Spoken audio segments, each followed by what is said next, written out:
So how do you take a pretty basic sound like this and make it sound like this? The secret is one of the most creative tools inside Ableton Live, the Autofilter. Okay, let's really get into it and see how this thing works. Here's what we're going to cover.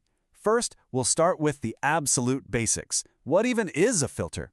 Then, we'll get into the 4 core filter types. You know, the real bread and butter of sound design. After that, we'll explore some of the seriously cool new creative options in Live 12. Then, we'll learn how to put the auto in Autofilter by adding movement. And finally, we'll see it all come together with a few hands-on techniques. All right, first things first. Before we can start sculpting sound, we really need to get our heads around what sound is actually made of. And that all comes down to frequency. So every single sound you hear, literally everything, is just a big mix of different frequencies. You've got your deep, rumbly lows,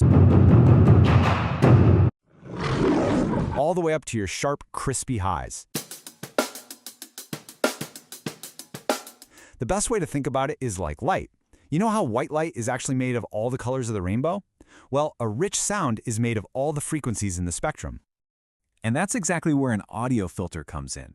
It's basically a sieve for sound. It lets you decide which of those sonic colors you want to keep and which ones you want to get rid of.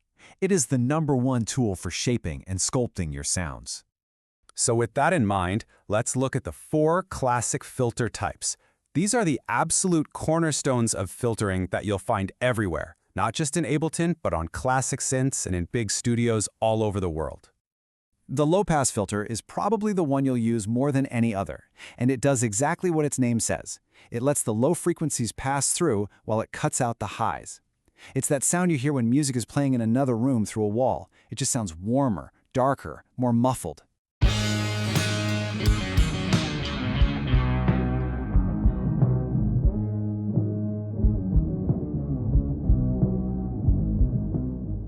Now, to control this, you've got 2 main knobs. The cutoff is your main control. It decides the exact point where the filter kicks in. But the resonance, sometimes called Q, well, that's where the fun really starts. It creates this sharp whistle-like boost right at the cutoff point. This is how you get all those classic wah-wah effects and iconic sweeping synth sounds.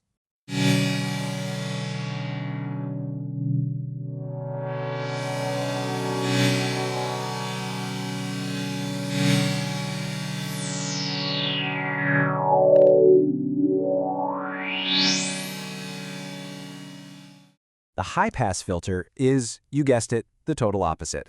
It cuts out all that low-end mud and rumble and lets the bright, high frequencies shine through.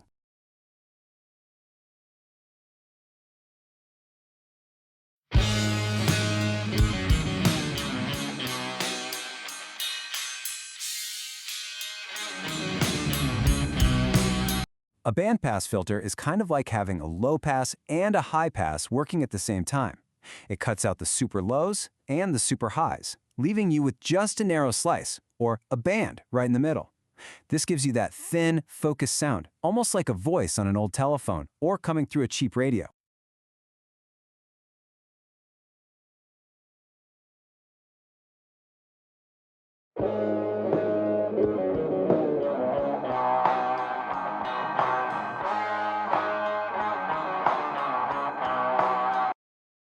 And finally, we have the notch filter. Think of this one as your surgical tool. Instead of letting a band through, it does the opposite. It cuts a very narrow band out. This is incredibly useful for fixing problems.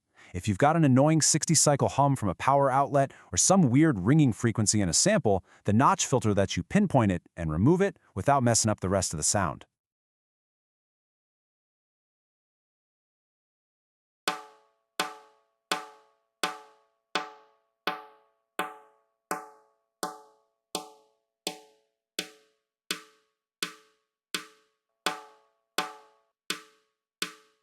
Okay, so we've covered the 4 main classics. But here's the thing. With the latest updates in Live 12, the Autofilter has become this absolute creative powerhouse with some seriously unique and characterful filter types. This is where things get really fun. All right, this is where the Autofilter really just opens up into a whole new world. Beyond the basics, Live 12 adds all these amazing models. We're going to really look at the morph, DJ, and vowel filters in a second. But just real quick, the calm filter gives you these wild, metallic, phaser-like sounds.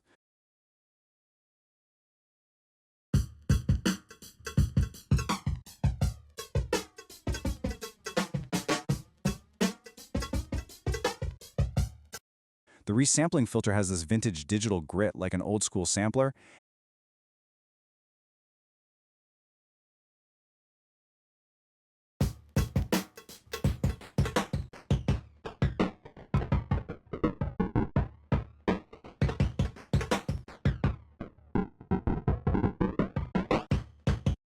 And then Notch Plus LP gives you this really unique sound design tool.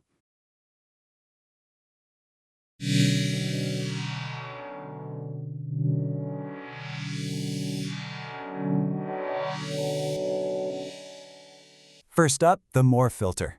This is an absolute game changer. See, in the past, if you wanted to switch from a low pass to a high pass, it could sound kind of clunky and abrupt.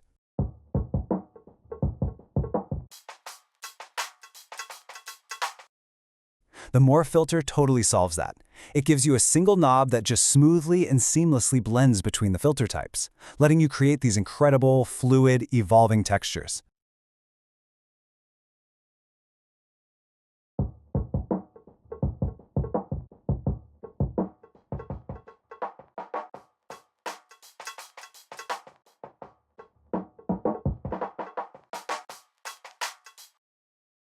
If you have ever touched a DJ mixer, this is going to feel instantly familiar.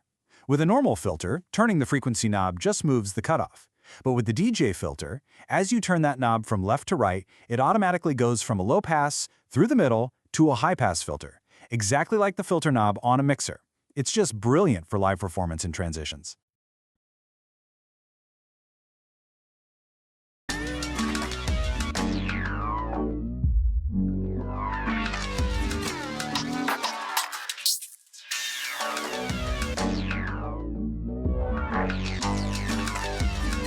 Okay, this one is just wild. The vowel filter is what's called a formant filter, and it basically mimics the shape of the human mouth. This lets you shape your sound into different vowel sounds, like A, E, I, O, U.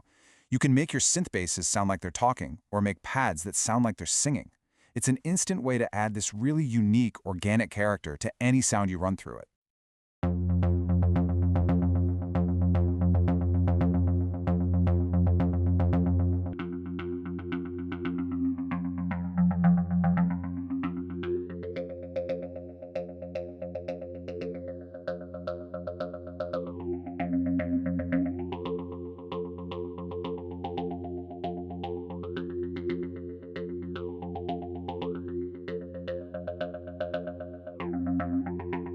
So up until now, we've been talking about filters as these static things, right? You set a knob and it stays there. But the real magic, the whole reason it's called the Autofilter, is when you make it move. This is what turns a simple tool into a living, breathing, expressive instrument. So the big question is, how do we get all that cool movement without having to sit there and twist a knob for the entire song? Well, the answer is modulation. And the Autofilter gives us two main ways to make that happen automatically. Okay, let's break this down. On one side, you've got the LFO, which stands for Low Frequency Oscillator. Think of it like a little robotic hand that's turning the filter knob for you in a perfectly timed, repeating rhythm. It's predictable, it's great for pulsing in sync effects.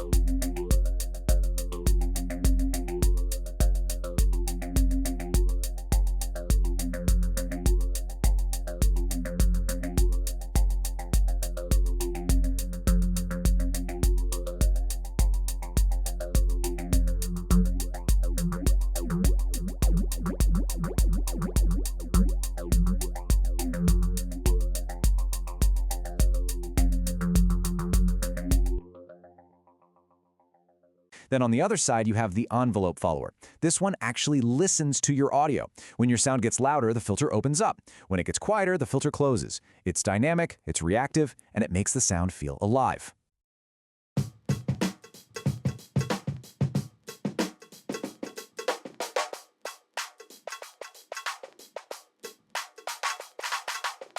And that LFO isn't just one boring, repeating pattern.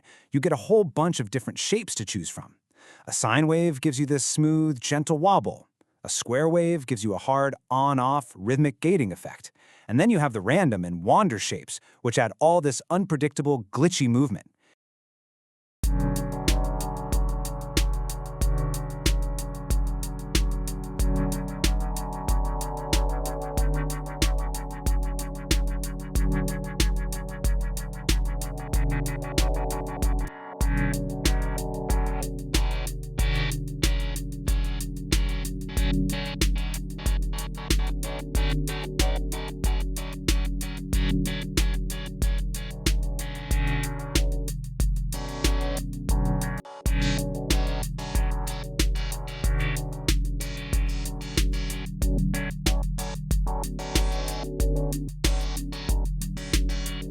Each shape just gives the filter a totally different vibe. All right, we've covered the theory, we've covered the tools, now it's time to put it all together. Here are 3 super quick and practical techniques you can try right now to start bringing your own tracks to life with the Autofilter. First, the classic filter sweep. It's so simple, just automate the cutoff of a low-pass filter so it gradually opens up over, say, 8 or 16 bars. This is the ultimate way to build tension before a drop.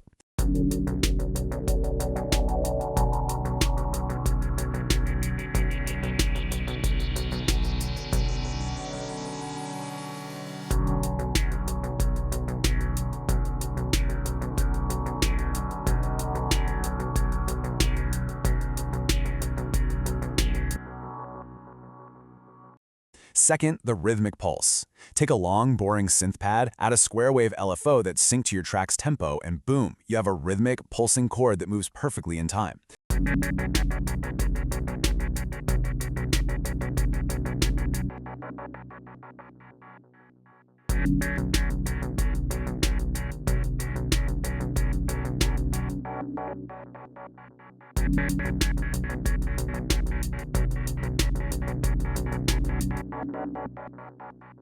And third, that vocal wobble. Grab a bass sound, throw on that valve filter we talked about, and use a slow sine wave LFO to modulate it. Instant talking bass line.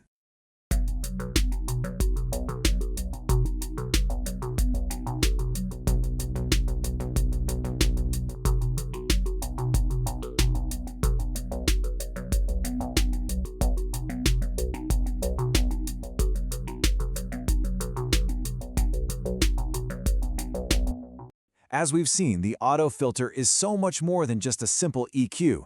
It's a true sound design instrument for adding character, movement, and life to your music. We've gone from the fundamentals to the wild new creative models, and we've seen how to make it all dance. So now you've got the tool. The only question left is, how are you going to shape your sound?